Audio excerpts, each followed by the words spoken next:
ఈ స్వామి ఒకప్పుడు దేవుడిని నమ్ముడు, ఇప్పుడు మాలేస్తాడు. అయినా సౌతులకు విభుదలు రాసుకున్నాంట్రా. అయినా కుర్ర వయసులో ఎంజాయ్ చేయాలని మాలేంట్రా. అవును మావా. నువ్వు వెళ్ళి స్వామి, నేను వస్తా.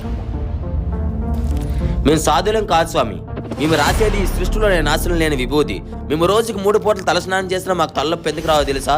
మేము నుదుటిన విభూతి ధరిస్తాం కాబట్టి. మేము ఎంజాయ్ చేయమని మీకు ఎవరు చెప్పారు?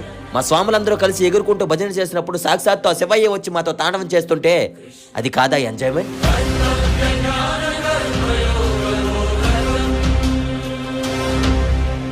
ఏమన్నారు? కుర్ర వయసులో మాలలేంటనే కదా.